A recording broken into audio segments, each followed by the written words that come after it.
दिनै जोङो धेकियाजुलि समस्ति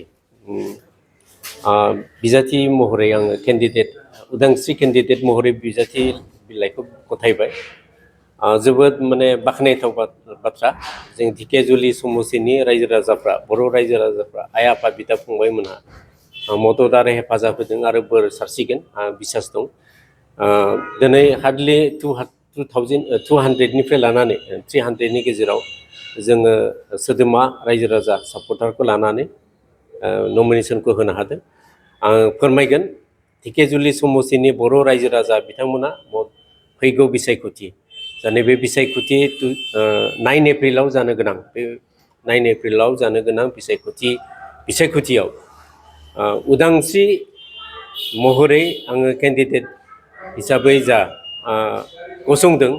मदद आरो हेफाजाब आरो बोर सारसिगोन बेखौ आसा खालामदों जितु नोंथाङा सासे एफपिपि पार्टिनिबो सासे आफादगिरि दा बे हिसाबै नोंथाङा धेकियाजुलि समस्तियाव मा थांखिखौ लानानै नोंथाङा उदां बिजाथि हिसाबै बेवहाय गेलेनो ओंखारखो जोंनि आङो बड' पिपल्स पार्टिनि आफादगिरि जोंनि पार्टिनि रेजिस्ट्रेसना दासिम जाथ'वाखै आन्डार प्रसेस दा जोङो सानदोंमोन पार्टिनि होगोन होननानै खिन्थु हास्लाबाखै बेनिखायनो जोङो उदांस्रि महरै इन्डिपेन्डेन्ट केन्डिडेट महरै जोङो गसंदों आरो उदांस्रि महरै बा इन्डिपेन्डेन्ट केन्डिडेट महरै बड' पिपल्स पार्टिया सापर्ट खालामदों आसामनि इउनाइटेड लेबार पार्टि बिथांमोना सापर्ट खालामदों आरो आसामनि नर्थ इस्ट इन्डिजिनियास पिपुल्स पार्टियाबो बिथांमोनाबो जोंखौ सापर्ट खालामदों आरो गोबां पार्टिया जोंखौ सापर्ट खालामगोन गोबां बाथ्रा होदों बे दा बेवहाय नुनो मोननाय जादों जितु एक्जिस्टिं एमएलए जितु अशोक सिंघाल बिथाङाबो दंखायो आरो बिसोरनि बेरेखा दोलो जितु कंग्रेस आरो खोनानो मोनदों जय भारत दा बिथांमोना दङ दा बिनि गेजेरावबो नोंथाङा उदां बिजाथि हिसाबै जे गेलेनो थाखाय साखाफारा दा नोंथाङा बेसेबां भट मोनगोन आरो नोंथांनि थांखिया मा जागोन बे बेलायाव आं जोबोद 100% फोथायनाय दङ बयबो गुबुन गुबुन पार्टिनि गावनि पार्टिनि एम एन अबजेक्ट आइडियोल'जि स्ट्रेटेजिखौ लानानै आवगायदों बिजेपिया बिथांमोननि आइडियोल'जिजों आरो कंग्रेसआ बिथांमोननि आइडियोल'जिजों आरो आंनि गसंनायनि थांखिया जाहैबाय मा जे बिटिसिनि बायजोआव बर' रायजो राजाफोरनि गोबां जेंना जेथो दङ दा बे ओनसोलाव आं नुनो मोनदों 2006निफ्राय बे ओनसोलाव आं गिदिंजोबदों सनितपुर जिल्ला बिश्वनाथ जिल्ला आङो गामि गामि गिदिंदों फरेस्ट एरियायाव दंजोबो नाम्बार 1 बिथांमोना हानिफ्राय डिप्राइभ जानानै दं फरेस्ट एरियायाव शिड्युल ट्राइब एन्ड आदार ट्रेडिसनेल फरेस्ट डुवेलार्स एक्ट 2006 बे आयेननि गेजेरजों हानि जा मोनथाय मोननांगौमोन बिथांमोना मोनाखै थांनाय 2021आव आङो बर' कसारि वेलफेयार अट'नमास काउन्सिलनि चेयारमेनमोन बे चेयारमेन थानाय समाव आसाम गभर्नमेन्टआ आंनो बिबान होदोंमोन जे नोंथाङा आसामनि जेसेबां ट्राइबेल एरिया बा ट्राइबेलफोरनि जायफोर मोनथाय बे एक्टनि आन्दारजों फरेस्ट डुवेलार्स एक्टनि आन्दारजों जाखिनि मोनथाय बेखौ रिभिउ खालामनानै एवारनेस खालामनानै हा मोननायनि खायदाखौ खालाम राहाखौ खालाम बे रोखोमै आं खालामदोंमोन खालामै सनितपुर जिल्ला बिश्वनाथ जिल्ला गोबां बोसोरनिफ्राय जुजिबाय थानाय बे हाखौ मोनाखैमोन थांनाय 2016निफ्राय लानानै 21निफ्राय पुर्नदमे आं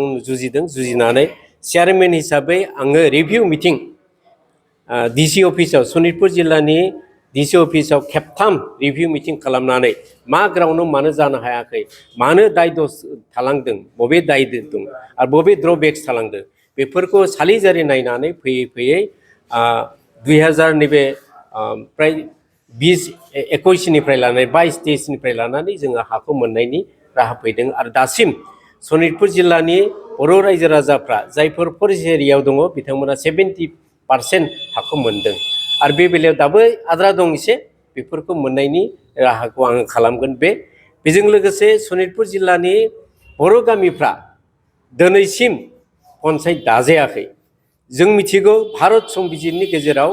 जेरावखि थाया मानो बे पन्सायत दाजादों पन्सायतनि गेजेरजों जाखिनि जोंनो मौलिक अधिकार बे मौलिक अधिकारखौ बर' रायजो राजा आरो बै ओनसोलाव थानाय बा फरेस्ट एरियायाव थानाय बे ओनसोलाव थानाय रायजो राजाफ्रा जोङो मौलिक अधिकार मोननायनिफ्राय जोङो डिप्राइभ जादों मोनफुंनो हायाखै दा पन्सायत दानो हायोबा बेखौ जों मोनफुंगौमोन बेखौबो आं नाजागोन बेजों लोगोसे दङ जोङो बिटिसिनि बायजो बर' रायजो राजा बिटिसियाव हाबनायनि पार्ट आरो माखासे हाबै पार्ट बेखौबो थि खालामनांगौ जोंहा बेरेखा गैया बिटिसिआव जेसेबां थांदों आरो बिटिसिनि बायजोआव जेसेबां गामि थालांगोन बर' कसारि वेलफेयाराव थालांगोन बेखौ थिरांथा खालामनांगौ बेनिबो नारसिनगोन बेजों लोगोसे धेकियाजुलि समस्तियाव बर'फोरनि 72,000 बर'फोरनि भटार्स दं बे ओनसोला बुंनो थाङोबा धेकियाजुलि कनस्टिटुएन्सिया 45% बर'फोर आरो ट्राइबेलफोरनि रिजार्भ पार्सेन्ट हिसाबै दं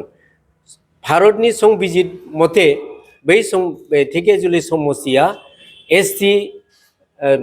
एसटि हिसाबै मोनसे डिक्लेयार जानांगौमोन रिजार्भेसन थानांगौमोन बेखौ थायाखै बेनि थाखायबो नांगोन आरो लोगोसे जौगाथाय गोबां जौगाथाय सोलोंथाइनि बिथिङाव दं लामानि बिथिङाव दं गोबां जेंना जेथो दं बेखौ सुनायनि थाखाय आं नोजोर होदों आरो नुबोदों बेखौ सुस्रांनो थाखाय आं दिनै ओंखारबोदों आसाम बिधान सभायाव जुदि आं सोद्रोमा महरै गायसनजायो बेफोर जेंनाखौ सुस्रांनो थाखाय आं गोख्रोङै आं जुजिगोन नारथालांबाय थागोन बे बिषयाव जों